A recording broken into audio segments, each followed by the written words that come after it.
જય જોહાર, જય ભીમ।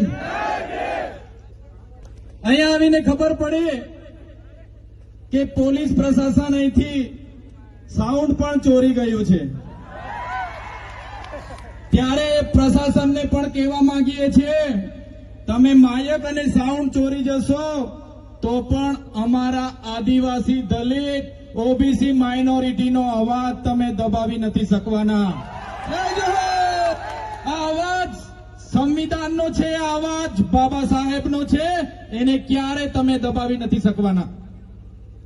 સાથીઓ, આપણે સંવિધાનમાં માનનારા લોકો છે, આજે પણ આપણે સંવાદમાં માનનારા લોકો છે, પણ આ સરકારોને, આ પ્રશાસનોને આ મંચ પરથી કહેવા માંગીએ છીએ, જે દિવસે આ બાબા સાહેબને માનનારો સમાજ સંવિધાન અને સંવાદ સાઈડ પર મૂકશે, એ દિવસે આ વિસ્તારોમાં આરપારની લડાઈઓ થવાની છે। સાથીઓ, આજની લડાઈ મહીસાગર જિલ્લાના કલેક્ટર નેહા કુમારી સામે માત્ર નથી। આજની લડાઈ એવી વિચારધારા ધરાવતા, એવી માનસિકતા ધરાવતા ગુજરાત અને દેશના અધિકારીઓ સામે છે, સિસ્ટમ સામે છે। સાથે સાથે આવા અધિકારીઓને જે લોકો બચાવે છે, એ ભાજપ સરકાર સામેની આ લડાઈ છે ને આવનારા દિવસોમાં સરકારને પણ કહીએ છીએ, આવી માનસિકતા ધરાવતા અધિકારીઓને બચાવવાનું કામ જો આ ભાજપની સરકાર કરશે, આદિવાસી વિસ્તારોમાં સરકારી એક પણ કાર્યક્રમ અમે નહીં થવા દઈએ।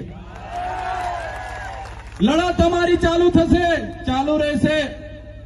ત્યારે આ વિસ્તારના ભાજપના મંત્રી, તમારા અમારા મંત્રી નહીં, પણ ભાજપના મંત્રી એ કલેક્ટર બેનને બચાવવા માટે હવતિયા મારે છે, હવતિયા મારે છે ભાઈ। અહીંયા મોટા મોટા તાઇફાઓ કરે છે, આદિજાતિ મંત્રી કુબેર ડિંડોરે પણ સાંભળી લઈ, અમારા બાળકોને શિષ્યવૃત્તિ આપવા માટે બજેટ નથી એ ભાઈ પર, અને આવા તાઇફાઓ કરવામાં કરોડો રૂપિયાનો ધુમાડો કરે છે, આદિજાતિ બજેટને એને પણ ઓળખી લેવું પડશે। કબીરભાઈ ડિંડોરને કહીએ છીએ, નેહા કુમારીને તો અમે છોડવાના નથી। તમારામાં પાણી હોય, આ વિસ્તારોમાં શિક્ષકો નથી, એ શિક્ષકો મૂકો। તમારામાં પાણી હોય, તમારી સરકારમાં પાણી હોય, શાળા બનાવો। આ વિસ્તારમાં સિંચાઈના પાણી નથી, એ કરો, અને એ પણ નહીં કરશો તો તમારા જેવા મંત્રીઓને પણ આ વિસ્તારોમાં અમે ઘૂસવાની દે બહિષ્કાર કરીશું।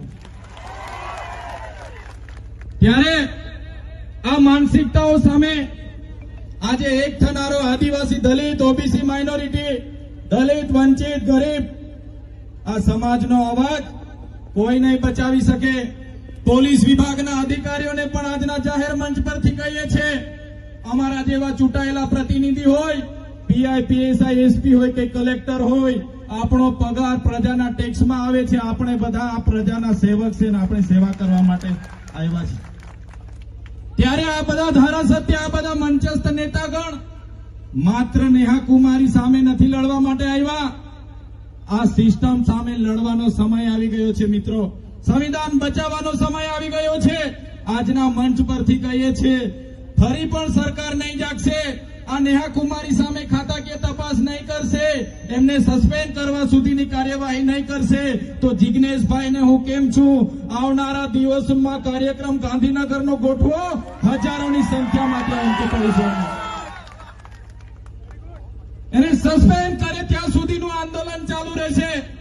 માત્ર મહીસાગર જિલ્લો નહીં, આવનારા દિવસોમાં અંબાજીથી ઉમરગામ, સમગ્ર ગુજરાતના લોકોને આહવાન કરો અને ગાંધીનગરમાં કાર્યક્રમ રાખો। નેહા કુમારી તો શું, એના જેવા જેટલા પણ માનસિકતા વાળા કલેક્ટરો હશે, બધાને આપણે સસ્પેન્ડ કરાવીને રહીશું। ત્યારે સાથીઓ, આવી જ એકતા, આવો સહકાર બધા સાથી ધારાસભ્ય મિત્રોને આપતા રહેજો। જ્યારે પણ આહવાન થાય, મોટી સંખ્યામાં આપણે ફરી પણ ઉપસ્થિત થવાનું થશે તો થઈશું। આજના આ કાર્યક્રમમાં આપ સૌ અનેક મુશ્કેલીઓનો સામનો કરીને અહીંયા સુધી પહોંચેલા છો, ત્યારે સૌનો આભાર માનીએ છીએ। સાથે આવો જ સહકાર તમારો મળતો રહે અપેક્ષા પણ રાખીએ છીએ। સમયના અભાવે અહીં વાણીને વિરામ આપીએ છીએ। જય જોહાર, જય ભીમ, જય આદિવાસી।